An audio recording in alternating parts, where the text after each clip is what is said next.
அது கரெக்டுக்கு வித்துறோம். பொட்டைக்குட்டிகளாக இருந்தால் ஒன்றும் பண்ணாது. கெடா குட்டிக்கு இப்படி முட்டி முட்டி குடிச்சுக்குன்னா குட்டி கலைஞ்சிற பக்கத்துலேயே அரிசி தினம் 3 கிலோ 4 கிலோ போட்டு வேக வைப்போம். நல்லா வெந்ததையே நல்லா கிளறி விட்டு தண்ணி ஊற்றி ஒரு சாலக்குழம்பு வச்சா ஃபுல்லாக குடிச்சுக்குங்க. கல்யாணமாகி 2 வருஷம் கழிச்சு பெருசானே, அப்புறம் 4 வருஷம் கழிச்சு எனக்கு பையன் பிறந்தது. அந்த டீயெல்லாம் 6 கிளாஸ் கழுவு தண்ணி மாதிரி இருக்கு. வேற எதுவுமே செலவு பண்ண மாட்டீங்க? 10 ரூபாயும் கூட செலவு செலவு என்ன இருக்குதுங்க. உங்கள் பேர் சொல்லுங்கம்மா. ரங்கம்மா. என்ன பண்ணிகிட்டு இருக்கீங்க? நாங்கள் ஆடு மேய்ச்சிட்டு இருந்தோம். சரிங்கம்மா. ஒரு சின்ன குட்டி ஒன்று வாங்கிட்டு வந்து சரிங்க ஒரு 15 வருஷமாக மேய்ச்சிட்டு இருந்தோம். இப்போ தான் எல்லாம் விற்றோம். எல்லாமே நல்ல வசூல் கிடச்சதோ, சரிங்க, நல்ல வருமானம் கிடச்சதோ. எப்படி ஆரம்பிச்சிங்க இதை பற்றி சொல்லுங்கள். சின்ன குட்டியில் ஒன்று வந்தது. அது 1 வருஷத்துலேயே குட்டி போட்டுது. அதுலேயே ஒன்றா பெருக்கி அப்புறம் 2 ஆச்சு, 10 ஆச்சு, 20 ஆச்சு, 40 ஆச்சு. அப்புறம் கொஞ்சம் கொஞ்சமாக நம்ம பட்டி இந்த ஒரு பட்டி தான் இருந்தது. இடம் பத்தாதுன்னு சொல்லி கொஞ்சம் கொஞ்சம் விற்றுக்கு குட்டி பருவத்துக்கு 5000 5500 வந்தால் கடை குட்டி. பொட்டை குட்டியெல்லாம் ஒரு 4000க்கு விற்கி. அளவான வருமா இருந்தாலும் அது அச்சா போனாலும் பட்டி கச்சா வைக்கணும், அதையும் கொடுத்துருப்போம். இப்படியே தான் மேய்ச்சி இத்தனை நாளாக அதை காப்பாற்றிட்டு இருந்தோம். எத்தனை நாளைக்கு ஒரு தடவை வந்து குட்டி சேல்ஸ் பண்ணுவீங்க? எப்படியும் 3.5 மாதம். 3.5 மாதம். அதுக்கு மேலே வச்சா ஆட்டைக்கு ஊட்டி அந்த செனையான ஆட்டைக்கே கரைக்குட்டி போட வச்சிரு. அது கரெக்டுக்கு வித்துறோம். பொட்டைக்குட்டிகளாக இருந்தால் ஒன்றும் பண்ணாது. கெடா குட்டிக்கு இப்படி முட்டி முட்டி குடிச்சுக்குன்னா குட்டி கலைஞ்சிற பக்கத்துலேயே. அதுக்கு வேண்டி நாங்கள் கரெக்டான டைமுக்கு விற்றுருவோம். கெடா வச்சுக்கூடாது.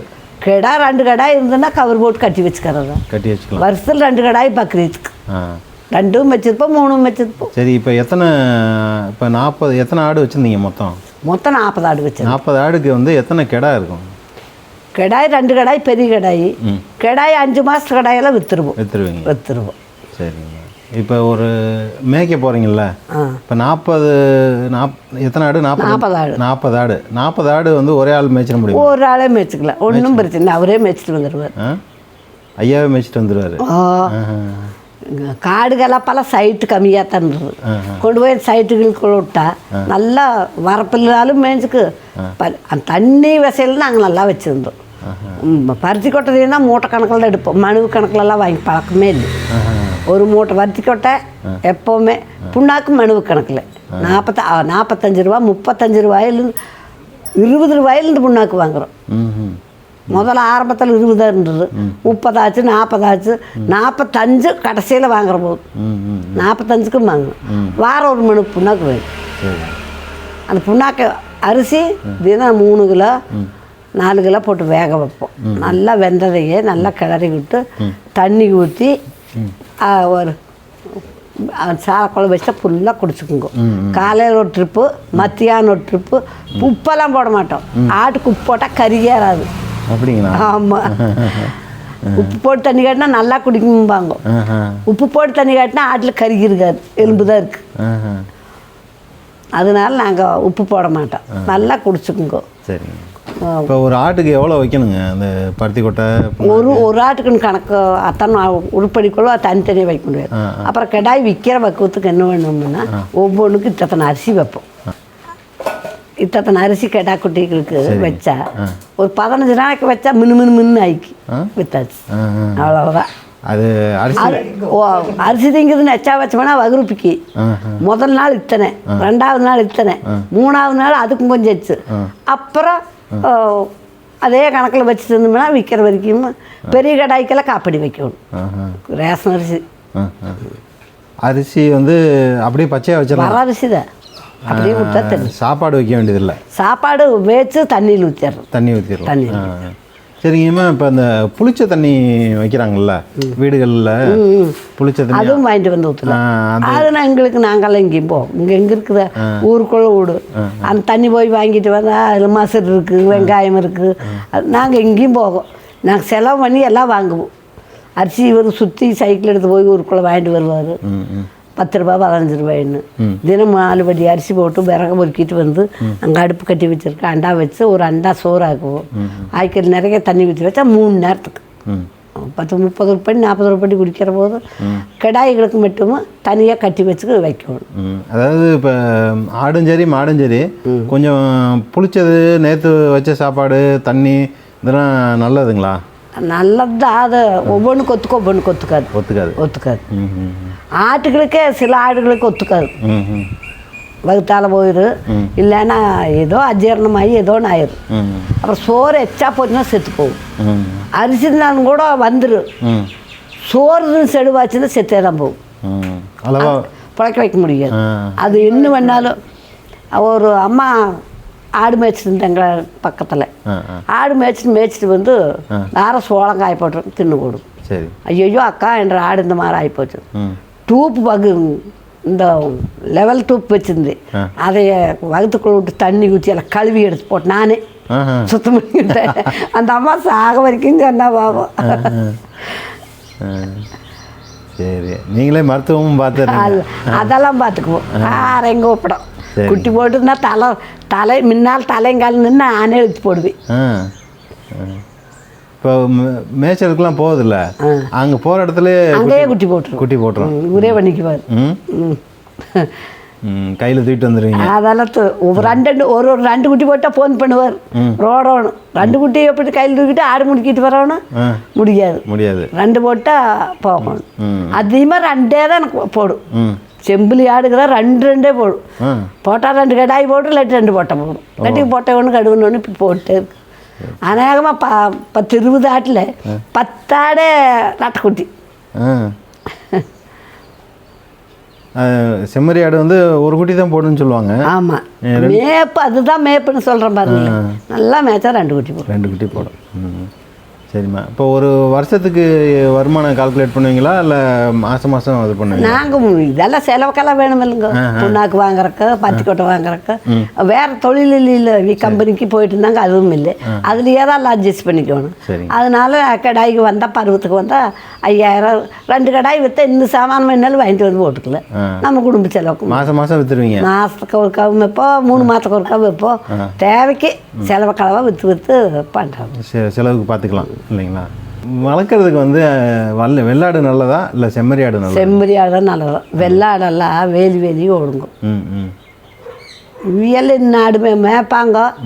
அது எனக்கு ஒரு 1 வருஷம் ஆனால் ஒரு குட்டிக்கு 500 கொடுப்பானவே. பால் இருந்தால் தானே குட்டி பெருசாகுது. அந்த அளவுக்கெல்லாம் இருக்காது. நல்லா பால் இருக்கணும். கூட்டம் கொடுத்தா தான் பால் வரும். மேப்பு கம்மியாக இருந்தாலும் தீனி நிறையா போடணும். அது திண்டி கொடுக்கணும். ஒரு நாளைக்கு எவ்வளோ நேரம் மேய்க்கலாமா ஆடு மேய்க்கலாம்? காலையில் போனால் 9 மணிக்கு போனால் 1 மணிக்குள்ளே வந்துடணும். வெயில்னா 2 மணி வரைக்கும் வேணாலும் மேய்க்கலாம். அதிகமான வெயிலாக இருந்தால் ஓட்டிகிட்டு வந்துடணும். வந்து தண்ணி குடிச்சிட்டு படுத்துக்குங்க. அப்புறம் இன்னும் போல் ஒரு 3-3:30 ஓட்டிகிட்டு போவாங்க. 6-6:30 வரைக்கும் மேய்ச்சிட்டு வருவாங்க. அதுக்கு இஷ்டம் போல் சாப்பிட்ணும். ஆமாம், ஆடுகளை பொறுத்த வரைக்கும். ஆமாம், அது இஷ்டத்துக்கு சுற்றி மேய்ஞ்சிட்டு வரும். ஒரு மாதம் ஒரு 50,000 ரூபா வருமானம் வரணும்னா எவ்வளோ ஆடு வச்சுருக்கலாம்? 50 வரணும்னா ஒரு 30 படி இருந்தாவே போதும். 30 இருந்தால் போதும். நான் மாதத்துக்கு ஒருக்க விற்றுட்டே இருக்கலாம். அது போட்டதை 3 மாதம் ஆயிருக்கும், இன்னொன்று போட்டதை 3, இப்படி மாதம் 5-6 விற்றுட்டே இருக்கல. வருமானமெல்லாம் வரும். மேய்க்கணும் 2 ஆள் 3 ஆள் மேய்ப்பாங்க. மேய்க்கிற குறும்புறத்தில் ஒரு ஆள் நிறைய பட்டி வச்சுருந்தாங்க. இப்போ எல்லாம் கம்மியாகிடுது. எல்லாம் சைட் ஆகிடுது மேய்க்கிற கடமெல்லாம். ராமசாமி வச்சுட்டு இல்லை, பழனிசாமி வச்சு போட்டான். ஐயா பேருங்க? கோயின்சாமி. கோயின்சாமி. ஐயாவுக்கு வயசு 76 ஆச்சுங்க. 76 ஆச்சு. எனக்கு 75 ஆச்சு. ஒரே வருஷம் தான். ஒரு வருஷம் வித்தியாசம். அதெல்லாம் இல்லையப்பா. நான் பெருசும் கூட ஆகலை, சின்ன பிள்ளை. 17-18 வருஷம். அந்த காலத்தில் அதுக்கு யாரு கண்டாங்க சாத்திரத்துக்கு? எனக்கே வெக்கமாக வருது.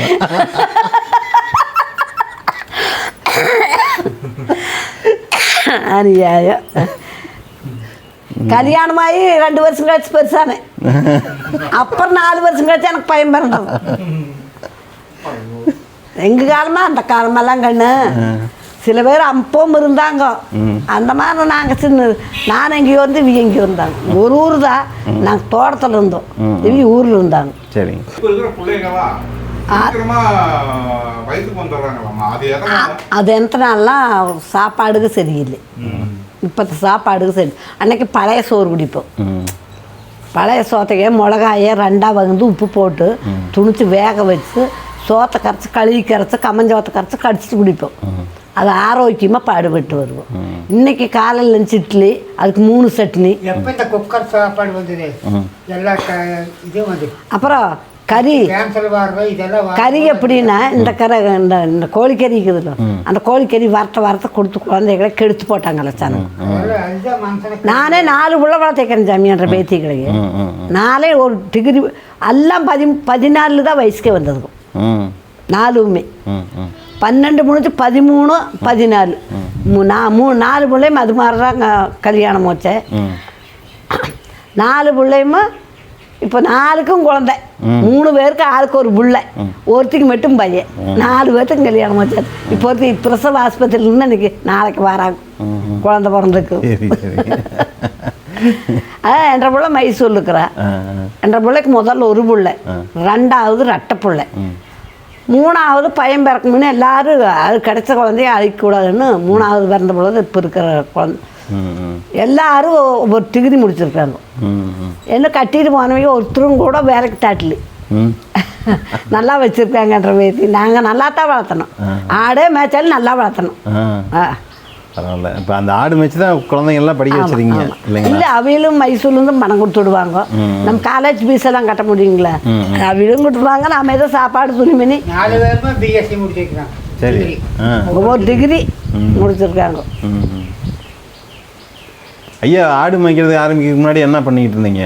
வேலைக்கு போயிட்டு இருந்தார் கம்பெனிக்கு. எந்த கம்பெனிங்க? கம்பெனி போயிட்டு இருந்தேன். அது எந்த கம்பெனி நீங்கள் போனா? பத்மபாலாஜி மசாண்டி பாளையம். அங்கே போயிட்டு இருந்தார். அங்கே போயிட்டு இருந்தேன். ஆடு வாங்க விட்டும் அங்கே தான் போனார். நான் ஒரு மேய்ச்சிட்டு இருந்தேன். ஆடு வாங்கி அங்கே தான் போயிட்டு இருந்தேன். அப்புறம் கம்பெனி வந்து இல்லை, கம்பெனி போனோமெல்லாம் அப்புறம் போயிட்டு இருந்தார். எனக்கு கொஞ்சம் உடல் நல்லா சரியில்லாமல் இந்த கொரோனா ஊசின்னு பண்ணிச்சு. இந்த ஒரே ஊசி இந்த 2.5 லட்சம் செலவு பண்ணிட்டு கை. அப்போ புண்ணியம் இல்லை. இப்படியே பகிர்ந்து போச்சு. ஒரு கையை கொடுக்காம மாற்றி கொடுத்துருந்தா நல்லா இருந்திருக்குமென்னு 2 ஊசி ஒரு கையில் போட்டதுனால இப்படியே சதம் வெடிச்சு போச்சு. இந்த அப்புறம் நோகுதுன்னு மாத்திரை குடிக்க ஊசி போட ஒன்றுக்கும் கேட்கல. அப்புறம் குமரன் ஹாஸ்பிட்டல் 2.5 லட்சம் ரூபா செலவு ரெடி பண்ணுறேன். ஐயா, உங்களுக்கு என்ன ஒரு நாள் தினசரி ஒரு நாளைக்கு எவ்வளோ செலவாகுங்க உங்கள் செலவு? அவி பீடியா சிகரெட்டா இன்னும் கிடையாது. சாப்பாடோட சரி. சாப்பாடு வெளியில் போனால் உங்களுக்கு என்ன செலவாகும்? வெளியெல்லாம் எங்கேயும் போக மாட்டார். ஓரைக்காவாத்தக்குள்ள இத்தனை டீ கிடைக்குது. என்ற புருஷனாகிட்டு என்ற பையனாகிட்டு டீ கடையில் போய் டீ குடிக்காங்க. நான் டீ வச்சா தான் என்ற பையனுக்கும் பிடிக்கும், என்ற புருஷனுக்கும் பிடிக்கும். சரி. அந்த டீயெல்லாம் வாயில் ஊற்றாங்க, இஞ்சி தட்டி போட்டு அர்த்தமாக டீ வச்சு கொடுத்தா குடிப்பாங்க. அந்த டீயெல்லாம் 6 கிளாஸ் கழுவு தண்ணி மாதிரி இருக்கு. வேற எதுவுமே செலவு பண்ண மாட்டீங்க? 10 ரூபாய் கூட செலவு என்ன இருக்குதுங்க? கடையில் போய் திங்கிறதாண்டா. இப்போ போண்டா சுடுறாங்க, அது தின்னு வாங்கினா நாளைக்கு அங்கேயே போய் ஆகும். நல்ல யோசனை. அப்படி இல்லை, சூடாக காசு போட்டதுன்னா காலத்தில் வாங்கிட்டு வருவோம், இங்கேயே செய்வோம், எல்லாரும் சாப்பிட்டுக்குவோம். குடிச்சா எல்லாம் குழந்தைங்க பிள்ளைங்க பள்ளிக்கூடம் விட்டு 4 மணிக்கு வருவாங்க இல்லைங்க. மழை காலமாக இருந்தால் குழந்தைங்க வந்து எங்கே கடைக்கு போனோம், எங்கள் பிள்ளைகள்லாம் எங்கேயும் போகாது. எங்கள் பேத்திக்கும் வீட்டுக்கு வருவாங்க. கிளீனாக 1/4 கிலோ மாப்பு போடுவேன், 1/2 கிலோ வெங்காயத்தை எரிஞ்சு போடுவேன், இத்தனை முருங்கை தழை உருவிட்டு வந்து உள்ள போடுவேன், கொத்தமல்லி கருவேப்பிலை போட்டு நல்லா கொள்ள பேச சுட்டு கொடுத்து ஆளுக்கு 4 வடை தான் நிற்குவாங்க. அவ்வளோதான். இன்றைக்கி இருக்கவங்களாம் 3 நேரமும் ஆன்லைனில் ஆர்டர் பண்ணி பேக்கில் கொண்டு வந்து கொடுக்குறாங்க. ஸ்விக்கி ஜொமேட்டோன்னு சொல்லிட்டு எல்லாமே ஃபோனில் ஆர்டர் பண்ணி விட்டுருவோம். ஆர்டர் பண்ணாங்க, அது ருசிக்குதுன்னு நினச்சிருக்கீங்களா? நீங்கள் சாப்பிட்டு பாருங்க. நான் காலில் தட்டி விட்டுரு பார்த்தீங்களா? ஒரு சமையல்காரன் என்னென்னா, நான் மீன் குழம்பு வச்சு அத்தனை நல்லா இருக்குங்கண்ணா. அப்புறம் அவங்க வீட்டுக்கு தான் பொண்ணு கொடுத்துருக்கேன். மீன் குழம்பு கொண்டு வந்து விட்டேன், அந்த டிச்சில் ஊற்றுனேன். மீன் குழம்பு பிடிக்கும், நாங்கள் செஞ்சால் தான் எங்களுக்கு பிடிக்கும். அதான் டிச்சில் ஊற்றுனேன்.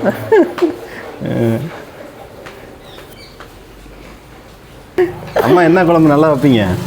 எல்லாம் எனக்கு தெரிஞ்சது பருப்பு சாம்பார், ரசம், வெறும் ரசம் காய்ச்சினா கூட சாப்பிடலாம், அந்த அளவுக்கு பண்ணுவேன். ஐயாவுக்கு என்ன பிடிக்கும்? என்ன கொடுத்தாலும் சாப்பிட்டுக்குவார், கரைச்சி கொடுத்தாலும் சாப்பிட்டு. 1 மாதம் கஞ்சி தான் குடிச்சு 2 பேரும். ஏன்னு கேட்டால் 2 பேருக்கு சளி வந்தது. சரி. சளி வந்தால் நல்லா 2-3 ஊசி போட்டு பார்த்தோம், நல்லா இல்லை. அரிசியை கழுவி வேண்டியது, மிக்சியில் அரைக்க வேண்டியது, கஞ்சி காய்ச்ச வேண்டியது, குடிச்சிக்க வேண்டியது. ஆரோக்கியமாக இருந்தோம், நல்லாயிடும். அவ்வளோதான். பரவாயில்லம்மா, உங்கள் 2 பேர்த்தையும் இந்த வயசில் ஆரோக்கியமாக பார்க்குறது ரொம்ப சந்தோஷமாக இருக்குது. கடைக்கு டீ கடைக்கு போவேன், பேப்பர் வாப்பு வந்துடுவேன். அப்புறம் எல்லாருமே சொல்லுவாங்க, டீ சாப்பிடுது இப்போ தான்ப்பா சாப்பிட்டு வந்தேன். யாரு கூட அந்த அது இன்னைக்கு சுடுற எண்ணெயில் அதைவே வடிக்கிறதா வடிகட்டி வந்தது இல்லை, வடிப்பாங்க, அதைவே ஊற்றுவாங்க, பாமாயில் உள்ள ஊற்றுவாங்க, சுடுவாங்க. அந்த எண்ணெயில் சுட்டது தின்னா நோவு தான் வரும். தெரிஞ்சுமே போய் அதை வாங்கிட்டுமாங்களா? பாமாயில் சாப்பிடலாம், சாப்பிடப்படாதுங்க. பாமாயில்னால் நாம் வாங்குகிறோம், சுத்தமாக வச்சுருப்போம். அவங்க என்ன அப்போ என்ன வேண்டாலும் வந்துருக்கு, அதுலேயே சுடுவாங்க. பாமாயில் இருக்கிறதுல கொஞ்சமாக தான் செய்வோம். அது செஞ்சாச்சுன்னா அக்கட்டை ஊற்றிடுவோம். அதில் அம்பாடி பண்ணலாம், கடை தான் வர என்ன வந்துட்டு வேற இதே மாதிரி தான் ஒரு அம்மா பாட்டி வந்து உங்களை மாதிரியே தான் காமெடியாக பேசுவாங்க. அதே யூடியூப்ல இது போட்டுக்கலாம்லங்கம்மா, நீங்கள் நீ என்னமோ பண்ணுங்க, அதான் செல்லு பார்த்து கிடக்கும். எல்லாம் பார்ப்பாங்க, சிரிப்பாங்க பாருங்க. யூடியூப்ல பண்ணிட்டு வேத்திக்கெல்லாம் பார்த்துட்டு சிரிப்பாங்க. எல்லாருமே பார்ப்பாங்க பாருங்க, கேட்பாங்க நாங்கள் தான் அறுகுடம் பேர் சென்றுருவேன். முதல்வன்ற பேர் தான் பார்ப்பாங்க. ஆமாம், என்ற பேரத்துக்கு நீ முடிச்சுட்டேன். அப்படிங்களா? சத்தியவான கலவரத்தண்ணி வார்க்கா. சரி சரி. இது செருப்பு கூடு, அந்த ரூமுக்கு அதுக்கு செருப்பு கூடு எல்லாம் ஓடும். சரி சரி. பயங்கரமான பிளானிங்காக இருக்குது. எப்படியோ இது பிளான் பிடிக்குமானுங்கிறது பத்த பிள்ளைகளுக்கு எல்லாம் பேர்ற பிள்ளைய கட்டியிருக்கணுமாமா. அது நான் ஒத்துக்கல. 4 பிள்ளைக்கால உள்ள கல்லீச்சு பண்ண வீடு நல்லா இருக்காது, வெளியே தான் அந்தால கட்டிக்கிடும். டாய்லெட் பாத்ரூம்லாம் வெளியே தான், வெளியே வீட்டுக்குள்ளே இருக்கக்கூடாது. இப்போ என்னங்கிறாங்க, வெளியே அந்திக்கு பனி பெஞ்சாலும் வெளியே தாட்டுவாங்கம்ட்டா. சரி. சரிங்கம்மா, ரொம்ப சந்தோஷம் உங்களை சந்தித்ததில். ரொம்ப நன்றிங்கய்யா. ஐயா